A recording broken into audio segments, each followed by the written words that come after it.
South Hills family, can you believe we are celebrating 25 years of being a church?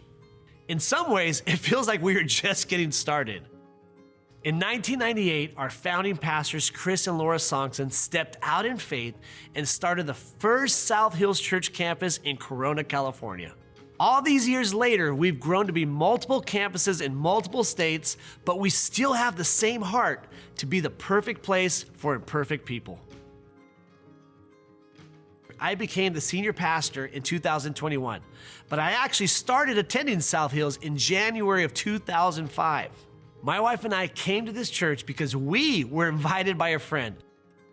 My heart is to continue building the legacy that he and Laura started and to continue creating opportunities for us to lead unchurched people into a growing relationship with Jesus Christ.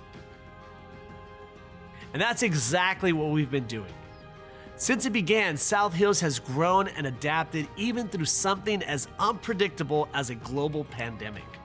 We now serve 12 communities, including our global partner in Kenya, Africa. This year alone, we actually launched 2 new campuses. We've been expanding into the East Coast with South Hills, Virginia, and Ohio. It's been an incredible journey. And you know what makes it even more special? Each one of you. You are shareholders in this ministry of South Hills Church. Every time you give, you make our mission possible. So from the bottom of my heart, thank you. We could literally not do this without you. I want to share a story with you that really captures the heart of what we are doing here at South Hills. Mi nombre es Alejandra López. Y yo me llamo Leonel López.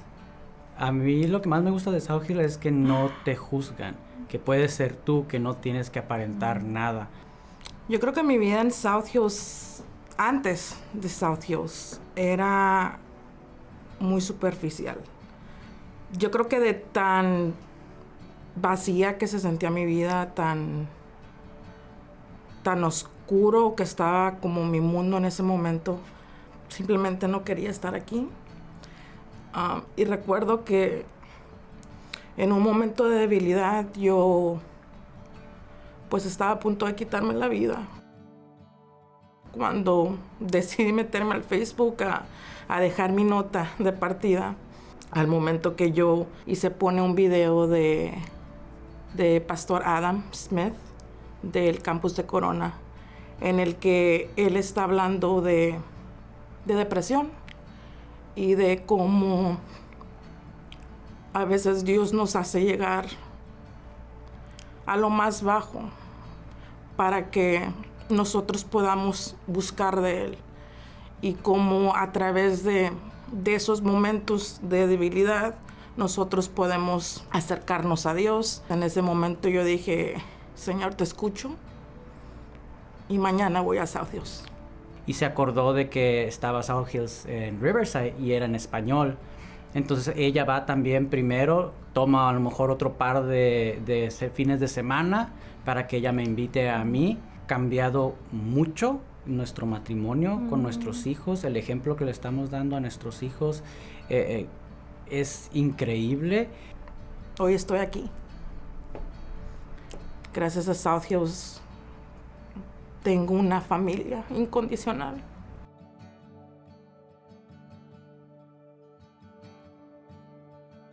This is what reaching the lost is all about, changing lives through God's grace one story at a time. And we don't just stop there. We want to see them continue to grow deeper into their relationship with God. This is why we kicked off Rooted this year.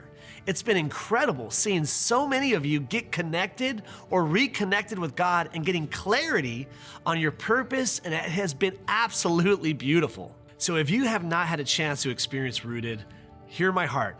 I want everyone in our church to experience Rooted in 2024.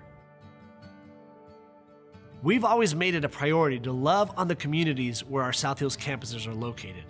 But next year, we are also going to start offering mission trip opportunities, starting by sending a team to Kenya, Africa. As you start to have conversations with God on what He has planned for you in 2024, I want to put this theme verse in your head. Acts chapter 1, verse 8 says, "You will receive power when the Holy Spirit comes upon you, and you will be my witnesses, telling people about me everywhere, in Jerusalem, throughout Judea, and in Samaria, and to the ends of the earth. This verse is a perfect reminder of who we are as a church. So today, let's celebrate 25 years. But let's also keep the momentum going as we look to the future and continue making a difference in 2024 and beyond.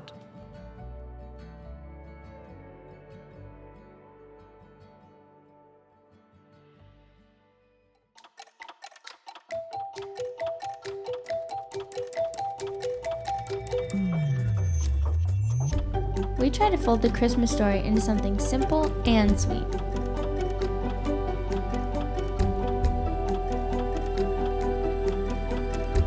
But the characters aren't at all two-dimensional.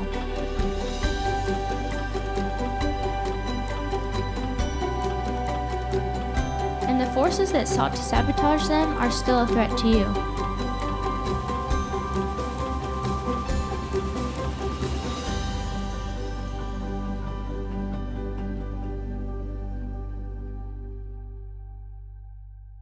But we are in week number 2. Everybody say 2. We're in week number 2. Now, Christmas, it's here. It is upon us. The season of joy, generosity, traditions. Anybody have fun traditions? I mean, we have some fun traditions, and Elf on the Shelf is one of those things we do now. Maybe it's a new tradition for you. We've been doing it a couple years, but our little elf he's into some stuff, man. He's a little crazy guy. It's a lot of work, but we have these traditions. We have our favorite movies, right? I told him Christmas with the Cranks, I gotta watch it. I have to, even though I've watched it 25 times. I still love it. I love the Santa Clauses with Tim Allen. December, we're gonna take a little twist. How many of you know there's villains in every story? There's a Scrooge, right? There's somebody. Well, let's look at the original Christmas story, and we're going to see if we find any villains that still may be lurking around today. Today, we're going to talk about the Innkeeper. You guys know who I'm talking about. The Innkeeper that didn't have room for Jesus to be born. Could you imagine? Man, before we get there, I want you to think about what that innkeeper was facing. He was facing a census, right? And everybody was traveling to get counted for. So all the families, all the kids, all the adults, everybody's coming around, and they need a place to stay while they're traveling. Let me ask you a question. Have you ever been so busy that you don't have time to think? That's a saying that we actually say. I don't have time to think. I just got to do it. You better think about it, okay? Take some time. We'll all appreciate you later for it. Don't just go out doing things. But sometimes we feel so busy. We're trying to experience all that life has to offer, and one day you might have 2 birthday parties. You might have to get the kids to 3 different sports. Last week, I had to get Ella to a cheerleading competition, and right afterwards, we had to get Ethan to baseball practice. But before all that, I had to run a church. That was just one day. And I had to watch my Browns. Ay. It's a hot mess. Life is not always fair. Some things are fantastic. Some things are awesome. But it can still feel overwhelming. Sometimes you can't get everything you have planned or want planned in one day. There's only 24 hours. Does that ever happen to you guys? Am I the only one? Can you imagine how busy some of these other parents get when they have 5 kids, 6 kids, 7 kids?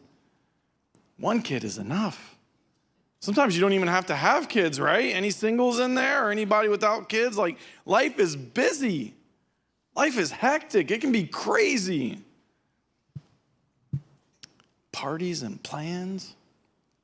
Man. Here's the danger.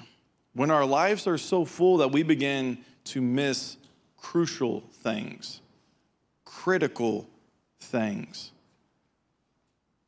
There's times even during the Christmas season, where a villain can come into play.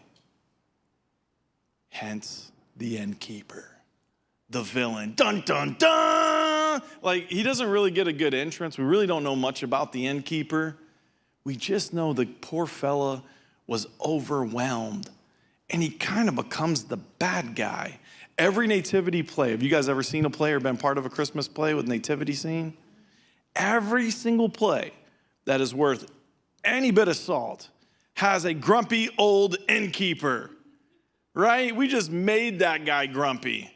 We just made him overwhelmed and busy. We just made him the bad guy. He turns away Joseph and Mary.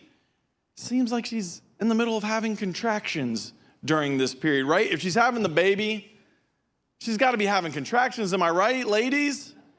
Are contractions fun? Would you like a bed to lay down in that's nice and warm and cozy and comfortable? Or you want to go into a cave that's like an overhang cave, like a cliff overhang, and some hay with some barn animals? Sounds super sanitary, right? We're worried about COVID. Have a baby in a barn. Woo. Could you imagine how heartless? He's got to be a man because ain't no woman doing that, right? So the innkeeper, by default, it's a man. Idiot. It's got to be a dum-dum. No way a woman would close the door on the end of a pregnant woman. So let's look at the story. We're going to read Luke chapter 2, 1 through 7. It's about Jesus' birth in Bethlehem. It says, now in those days, a decree went out from Caesar Augustus when a census would be taken of all inhabited earth. This was the first census taken while Quirinius was governor of Syria, and everyone was on his way to register for the census. Everyone. Everybody say everyone. Everyone. Nobody was escaping this thing.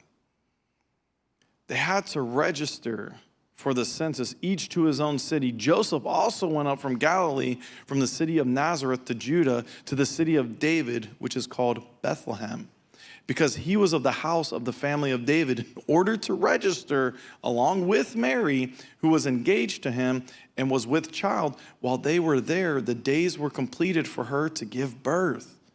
9 months. It's up. Here we go. You guys ever count the months? I'm 8 months. I'm in my first trimester, second trimester. Is there a third trimester? I don't even know how that junk works. Y'all know all kind of important dates when it comes to being pregnant. But it says she gave birth to her firstborn son. She wrapped him in clothes and laid him in a manger because there was no room for them in the inn. Oh, the innkeeper. This grumpy, uncaring innkeeper shooed them away. Man, is this really accurate? Our nativity scene? I'm not so sure that it is. The biblical story, it isn't nearly as clear as the backstory we would like to imagine about this innkeeper that we've been led to believe all these years.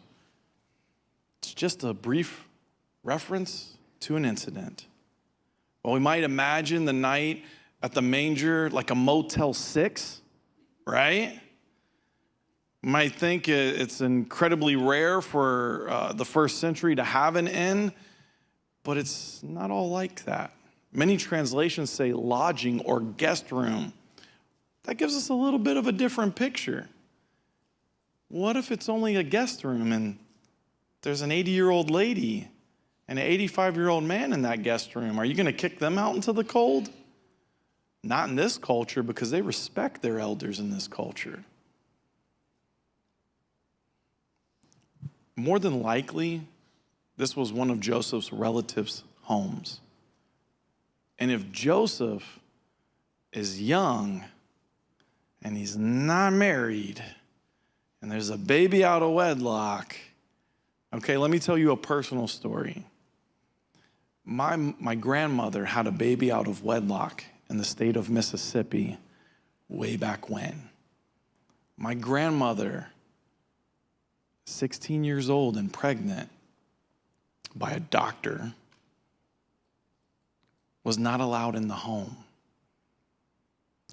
She and the baby had to sleep in a barn because it was socially unacceptable even back then for my grandmother to be in the house. My great-grandmother died at the age of 18 when my grandmother was 2.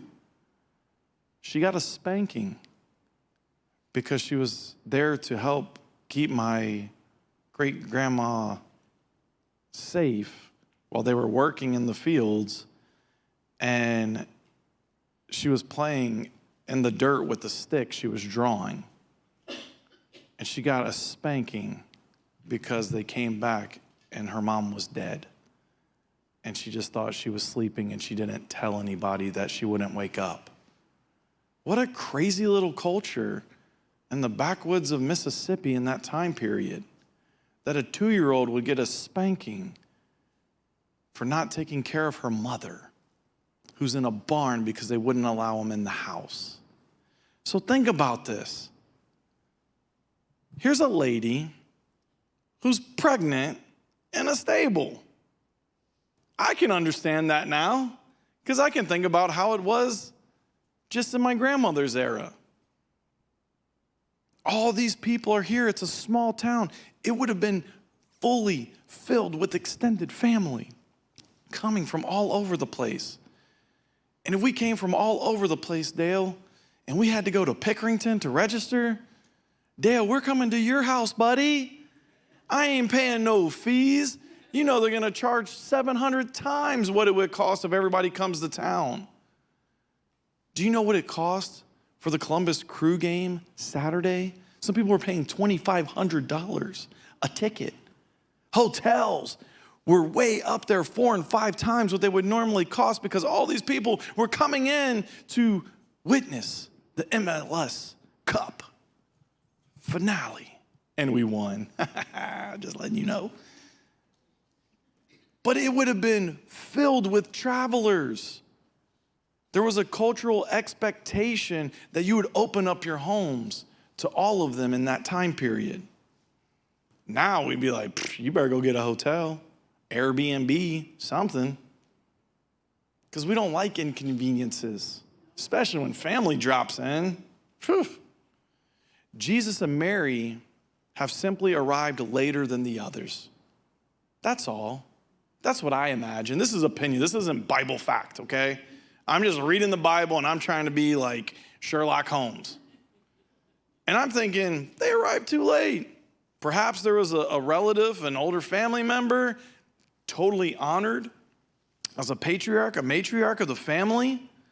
And here you got a teenager who became pregnant out of wedlock. Ain't no way you're getting this bed. You go learn your lesson. Don't do that again, right? If we know anything about family, it's that we're highly capable of whispering our opinions and judgments about others' choices, right? No, only our family at Christmas time? No, we're all human. We're all imperfect people.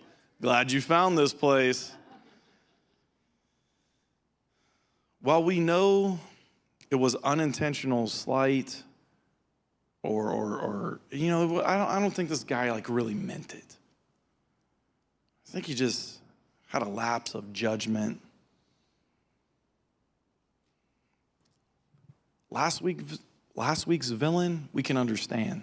King Herod, dude was a murderous mess, right? Just crazy, killing all the kids under 2 years old. That's not going to float well at Christmas parties, right? Nobody likes this guy. But this innkeeper was simply too busy to see the prioritization that needed to take place. We wrestle with the reality of where we're at busy-wise all the time. We got a full schedule. It's too hard to clear it. I got too much going on. How many times have we said that? I say that daily. There's too much going on. if we're honest with ourselves, we tend to live closer to being overwhelmed than bored. It used to be we were bored. Go outside. Don't come back till the streetlights come on. Not anymore. Now we got kids begging for a break from their sports schedule so they can go hang out with their friends. That's my house. I got my son one day just upset. Dad, I have no time to hang out with my friends. I'm always doing sports. I always got basketball 4 days a week. I got baseball the other 2 days a week. Saturday is the only day that I don't have something to do.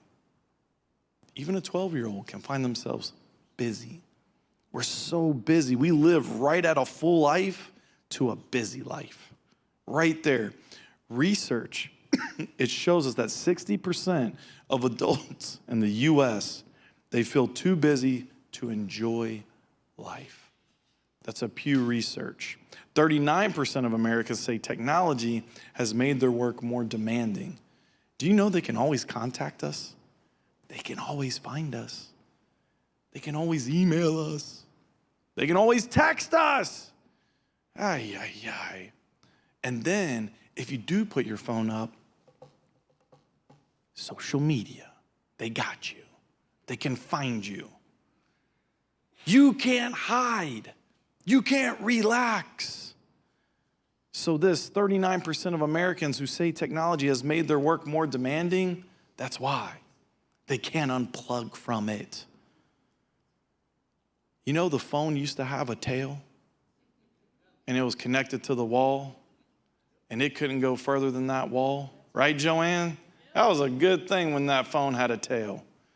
And you had to plug it into the wall to get power, and you could, now some of y'all had that 50-foot extension cord. You know what I'm talking about, the accordion one, and you'd unfold it, and you could go all around the kitchen and in the living room, and you had a 100-foot cord. Wow, we were jealous of you. But now that phone doesn't have a tail, and it can go wherever you go. Oh man, children, you're not exempt from this. A child psychiatrist and author of the book, The Overscheduled Child, Avoiding the Hyper-Parenting Trap. Sounds like a good book for some folks. Overscheduling our children is not only a widespread phenomenon, it's how we parent today, he says. Parents feel remiss that they're not being good parents if their kids aren't in all kinds of activities. Children are under pressure to achieve, to be competitive. I know sixth graders who are trying to get the step on others for a scholarship. You are in sixth grade. As a basketball coach of seventh graders, I tell the kids, I said, look, I'm never going to yell at you. How many of you ever had a coach yell at you? Okay, old school, right? You can't yell at these kids anymore. They'll shut down. Ernie, it is a tough world that I'm living in, buddy. You have no idea, Ernie. I can't yell at no kids, or they'll shut down on me. I tell them, I'm not going to yell at you. You can shoot as much as you want, and you're never going to get in trouble. But I'm going to hold you accountable to defense. That's one thing you can definitely control. You can't control if the ball goes in or out. I mean, you can kind of get better at it and stuff, but you can control defense. You can control your efforts.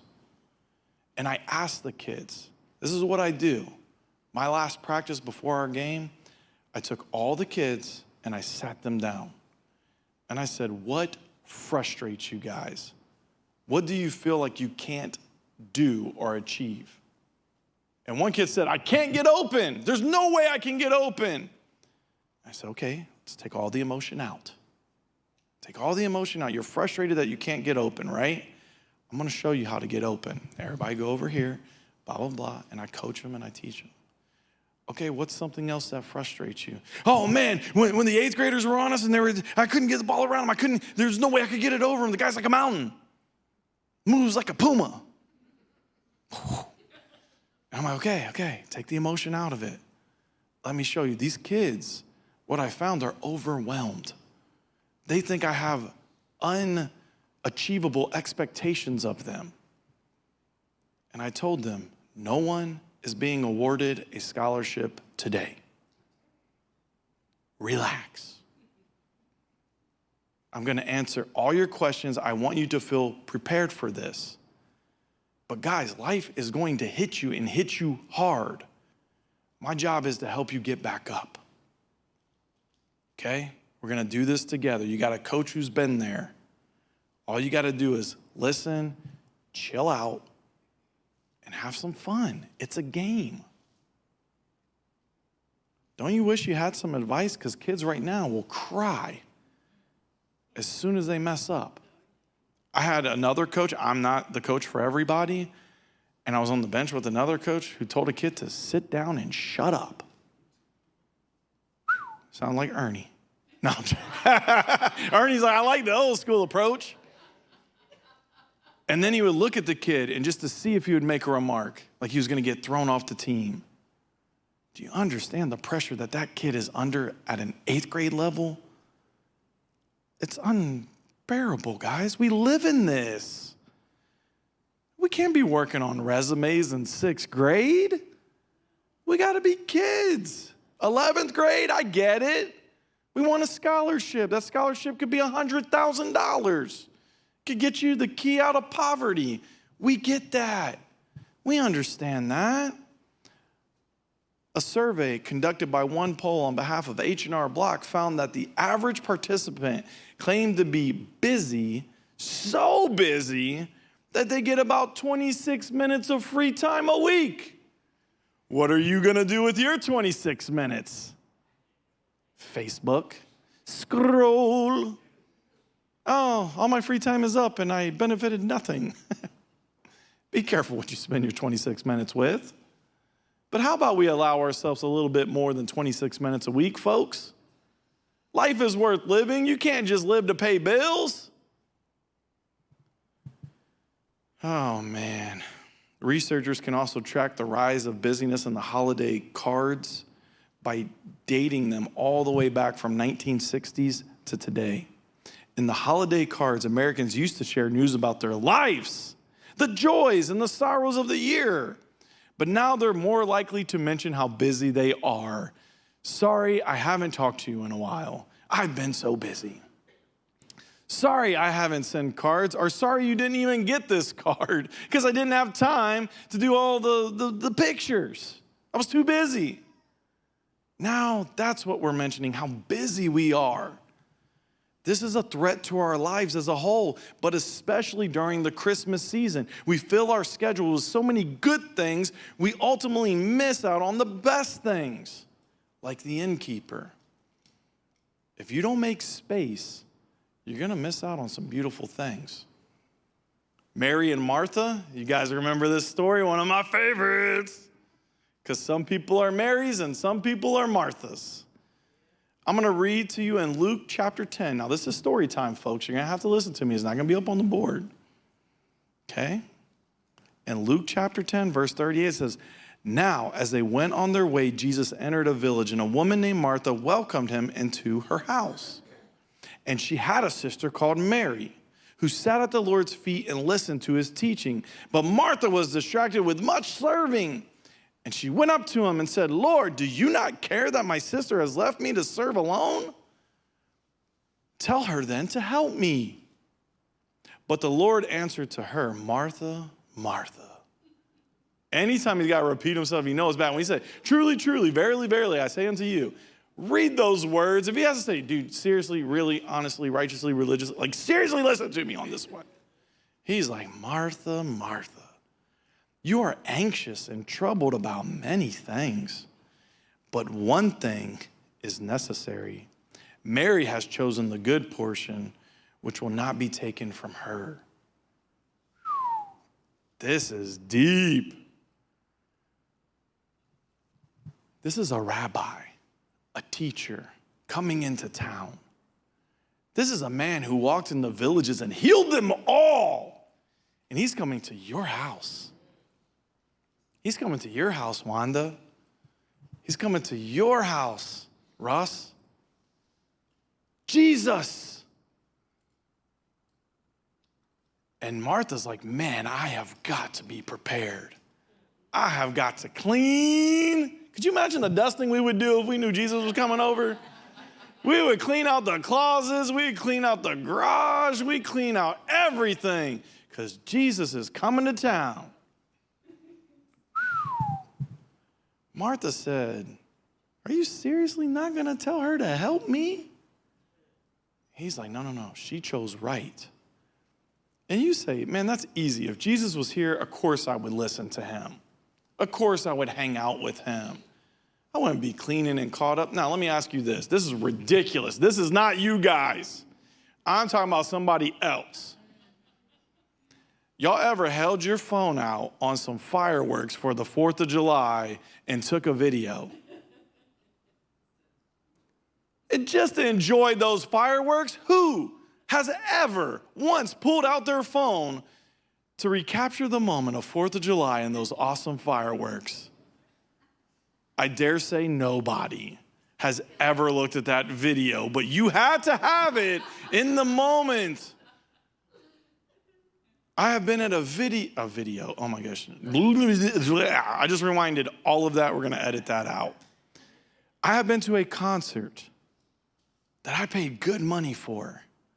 And all I have is people in front of me holding up iPads and iPhones, and no one's enjoying the actual concert and music. Nobody was worshiping. They had their phone out. Because I want to relive this moment. You're in it. You're living it. You get to cherish that memory forever in your mind. But how many of you ever went back to those moments at the concert and said, yeah, I was there. I got video proof. They tape it. Go on YouTube. You don't have to tape it. They already taped it. It's recorded. Enjoy being there in the moment. That's what he's saying to her. You're too busy. Calm down. You're anxious. You think I have a test for you after this? Definitely wasn't clean enough for me. Gosh, the dishes were dirty. Chicken was dry. Why? You could have had a meal and sat with Jesus and listened to his teaching. You could have been at his feet, enjoying that moment. I don't know about you, but I could imagine this innkeeper at some point realized, uh-oh. I had a moment there. I had a moment with Jesus, little swaddling baby boy. And I missed it because I was too busy. He realized he could have hosted the birth of Emmanuel, God with us, at his house. If he would have known in advance, he would have told Granny, kick rocks, right? He just said, go pound sand. Jesus Christ is coming to town, not Santa. We ain't worried about him. We have one of the biggest moments on planet Earth happening at my house. I am going to have to host this child. He'll be on my bed, in my room, with gold, frankincense, and myrrh, right? If you would have known in advance, he would have no regrets about making room for the Son of God. And yet in this story, we're living this out today. It's a little more challenging for us to prioritize a Sunday morning service. It's really hard for us to prioritize some of these parties or things we do, our small groups. We're too busy. We could squeeze every ounce of Christmas fun out of Christmas by trying to be present at everything. It's okay. I give you permission to say no. I cannot go to 17 parties because I'm not going to enjoy one party. Too busy.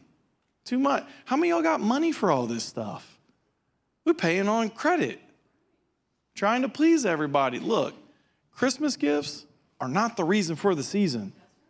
I'd rather have you present than giving a present. I like you more than I like it.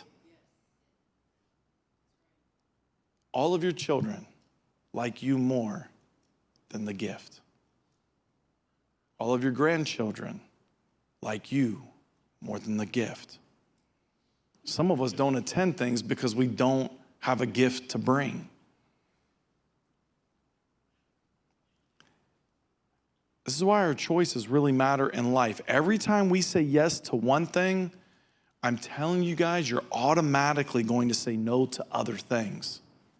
It's a given. We're too busy. You say yes. If I say yes to taking my son to baseball practice today from 6 to 8, I'm also saying no to some other things. If I say yes to going to a Christmas party, I'm saying no to some other things. This is what happens with life. It's interesting to me later when the infant was born in the manger, began teaching, he said, "Come to me, all you who are weary and burdened, and I will give you rest." We're so distracted. We're so busy. We're so scattered.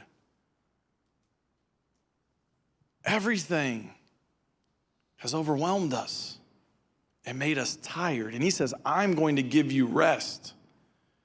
And he invites others to have a different way of living. Mary found rest while Martha was busy cleaning. She found the words of Jesus encouraging, refreshing, reviving, while Mary never heard those words. But she was doing a good thing. She wasn't doing a bad thing, right? Cleaning the house is not bad. But sometimes there's more important things than a clean house. King Solomon, he said it this way. He said, "It is vain that you rise up early and go late to rest, eating the bread of anxious toil, for he gives to his beloved sleep." He gives you rest. We don't rest. He says, rest in the fact that I'm your Savior. Rest in the fact that I'm Jesus Christ, that I am in control of it all. You don't have to be in control. You can relax and just enjoy Jesus' presence. So what now? Now that we know this, thank you for letting me know that I'm too busy. Thank you for letting me know that I'm an imperfect person. Thank you for the guilt. Thank you for the anxious thoughts of me trying to clear my busy schedule. The innkeeper is no stranger to me, and I believe he's no stranger to you. You have to fight against this villain of busyness and misprioritization in our lives, whether intentional or not. There was an unwillingness to make space for the very first Christmas. God will always have room for you, and you can rest knowing he will provide a quality life and quality rest that you need. Here's a few steps to fight against busyness in your life. Stop telling yourselves and others how busy you are. You're inadvertently telling yourself this is a reality that you can't change. And that, my friends, is not true. You can change it. You can relax more than 26 minutes a week. I give you permission. Give yourself permission now. Relax. There's 24 hours in a day. You shouldn't get 8 minutes. It's okay. Cut your to-do list by 50%. Woo-hoo-hoo! You don't understand. My calendar is my life. And your life is too busy. Start saying no to some things. If it's not important or urgent, you need to cut 50% of that waste. Develop a system to deal with distractions. Okay? Come up with a system. Pastor, can you help me? Yes. I love this. I'll tell you my systems. A lot of it has to deal with the word no. That's it. Learn how to say no frequently and firmly. No is a complete sentence. Everybody say the word no. No. Period. You don't have to explain yourself. Why? Why do you have to explain yourself? Get old school, like Ernie. When the kids ask, can I have a friend stay the night? No. Why? I don't remember explaining myself to you. The answer was no. Go chuck wood. And how much could a woodchuck chuck if a woodchuck could chuck wood? Go figure it out, kid. Go get busy on that. Okay, I don't have time for these questions. Just say no. Let your no be no and let your yes be yes. When you do give a yes, be there, be present, and be fully committed. But let your no be no. Regularly seek out solitude away from screens. Okay? If you can't rest at night, you've got to unplug. And that's going to take you at least over an hour of rest. I can't go to sleep. I used to stare at the ceiling. I used to count sheep. I never counted sheep. That's what we say, though. My son would say, Dad, I can't sleep. Just go stare at the ceiling. Your body will relax. Our bodies they have to be busy. They have to be doing something. We play solitaire. Just relax, man. Just think on pure thoughts. Decide in advance how many nights is okay to be out and how many nights you need to stay home. If you only get 2 nights out, the third one is what? No. The fourth one, no. But then there's one that's really urgent. Okay, you have to call back the second one and say, hey, I can't make it. I'm so sorry. Something came up. So what if we did all this? What if we navigated Christmas season and all the busyness at the end of the year like this? Here's the challenge for each thing you add to your calendar this holiday schedule. Each thing that you add this holiday season, you schedule one personal or immediate family block of time as well. The 30, 60, or 120-minute windows, I want you to create space for you to embrace the present moment with your family that matters most. So if you say yes to a church event, I want you to also block off some family time, some you time.